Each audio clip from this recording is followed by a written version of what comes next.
ఈ ఇంటి వాస్తవ్యులైన అమ్మగారికి, నాన్నగారికి, అన్నగారులకు, వదినగారులకు ఇందు మూలముగా తెలియజేయడమేమనగా మరో 2 గంటల సమయంలో ఈ ఇంట్లోకి ధనలక్ష్మి ప్రవేశం.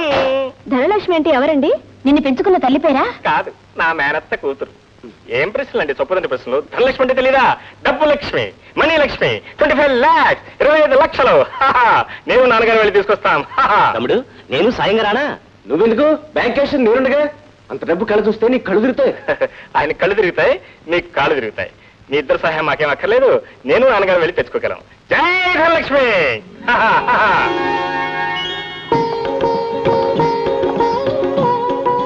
ఆగండి, ఒక్కసారి పెట్టి తెరిచి ఆ డబ్బు చూపించండి.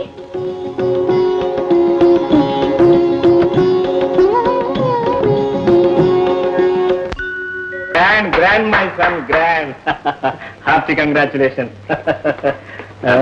ఏనాయనా, డబ్బు పంపకాల విషయం రేపు చాలా మంచి రోజు నాన్న. రేపు మాట్లాడుకుందామా? రోజు మంచి అండి నాయన, మనసు మంచిదిగా ఉండాలి, కానీ ఇప్పుడే మాట్లాడుకుందాం. మామగారు, మీరు బాగా ఆలోచించి నిర్ణయించాలి. మాకు మాత్రం అన్యాయం జరగకూడదు. మీరు కూడా చెప్పండి అత్తగారు. ఆ డబ్బు లాటరీలో వస్తుందని కదా మీ అందరి అభిప్రాయం? డబ్బు లాటరీలో రావటం అబద్ధం. మరి ఎలా వచ్చింది? రవిని పెంచుకున్న ఆయన పెద్ద కోటీశ్వరుడు.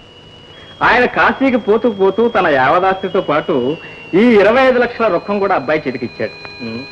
రవి మీ తమ్ముడైనా నాకు బిడ్డైనా ఆ రొక్కం మీద సర్వ హక్కులు వాడికే ఉన్నాయి. ఇక పంపకాలంటారా? మీ అదృష్టం వాడిష్టం, వాడిష్టం మీ అదృష్టం. అంతవరకు ఇంత డబ్బు ఈ ఇంట్లో ఉండటం ప్రమాదమేమోనండి? ప్రమాదం లేదు, నీ మొహం లేదు, ఊరుకోబోయ్. అబ్బాయిలు లేరా, కొడవలు లేరా? తెల్లవారులు నిద్రలు పోకుండా వంతులు వేసుకుని కాపలాలు కాస్తారు. ఏనా ఆయనలు? గుడ్.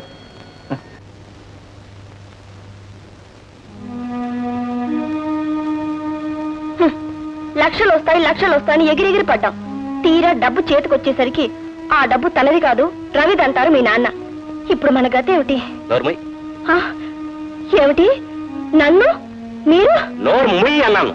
ఎందుకండి నోరు ముయ్యడం? పోనీ ఆ సంగతి ఏదో మేమైనా మనతో చెప్పొచ్చుగా. చూడు, మనం తొందరపడి వచ్చినందుకే సిగ్గుపడుతున్నాం. ఇంకా ఆ విషయం పదే పదే జ్ఞాపకం చేయకు. ఆ రవేం పరాయివాడు కాడు, మా తమ్ముడే. వాడికి జాలి, ప్రేమ, అభిమానం ఉంటే మనకు అంతో ఇంత ఇవ్వకపోడు. ఇస్తాడో ఇవ్వడో ఎవరు చెప్పగలరు? ఈ సంగతి ముందే తెలిస్తే ఆ పట్టే కాక ఏదో రవినే పట్టేవాళ్ళంగా. ఏమిటండి ఆలోచిస్తున్నారు? ఈ డబ్బు వస్తే వెంకటాద్రి దగ్గర తీసుకున్న డబ్బు తిప్పికొట్టి ఇక మీదైనా నిజాయితీగా ఉద్యోగం చేద్దాం అనుకున్నాను. వాడిచ్చిన వస్తువులన్నీ నువ్వు తీసుకున్నావు. దాంతో వాడి అడ్వాంటేజ్ తీసుకుని నా చేత తప్పుడు పనులు చేయించాలనుకుంటున్నాడు. చిచ్చి, అంత అయోమయంగా ఉంది. అలా అని ఊరుకుంటే ఎలా అండి? ఆ రవణమూర్తి ఇక్కడ కూడా వస్తాడేమోనని భయంగా ఉంది. వస్తేరని 4 తిట్లు తిట్టిపోతాడు. ఎంత సులభంగా అన్నారండి. అసలు మీరు గీత, ఇక విశ్వసించుకో. ఒక్క మాట అన్నా చెప్పకుండా సడన్ గా ఊరు వదిలిచ్చేశారు. మీ మీద కోర్టులో కేసు వేసే ముందు ఒకసారి చెప్పి వెళ్దామని వచ్చాను. మర్యాదగా ఎప్పటికైనా డబ్బిస్తారనుకుంటాను. ఇప్పుడు మా దగ్గర అంత డబ్బు లేదండి. ఇప్పుడు కాస్త మెల్లిగా మాట్లాడండి. 25 లక్షలు వచ్చాయటగా? లక్షలు లక్షలు అన్నారే గాని మా చేతికి ఏమీ రాలేదు. అదంతా మా మరిది గారి సొంతం. ఆ రవి మాత్రం మీకు పరాయివాడా? మీకు మరిది మీ ఆయనకి తమ్ముడు. అతని కాళ్ళు పట్టుకునో కాకా పట్టో బ్రతిమిలాడో నా డబ్బు నాకు పారేస్తే నా దారినే పోతాను. లేదా మిమ్మల్ని అల్లరి చేసి మీ బ్రతుకుల్ని రచ్చకెక్కించి మీ పరువుని బజారు పాలు చేస్తాను. జాగ్రత్త. ఏమండి, నిజం చెప్తున్నానండి. ఆ డబ్బులో మాకు చిల్లి గవ్వ కూడా ముట్టలేదండి. పోనీ ఎక్కడ పెట్టారో అదేనే తెలుసా? హాల్లో బీరువాలో పెట్టారు.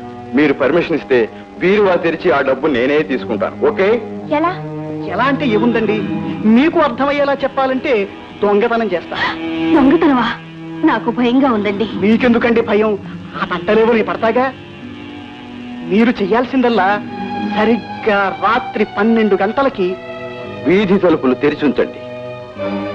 నేను సరిగ్గా రాత్రి 12 గంటలకు వస్తాను.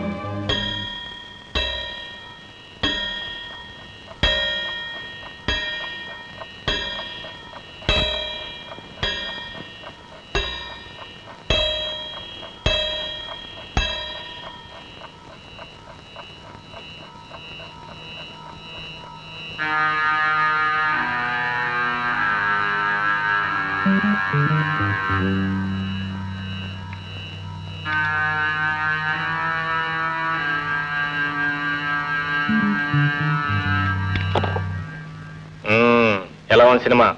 Very fine. రేపు మళ్ళీ వెళ్దావా? మళ్ళీ వెళ్దాం. అసలు డైలాగులు అర్థమైనా? అది ఇంగ్లీష్ సినిమా, తెలుగు సినిమా కాదు. మళ్ళీ మళ్ళీ చూడటానికి. You poor little girl, come.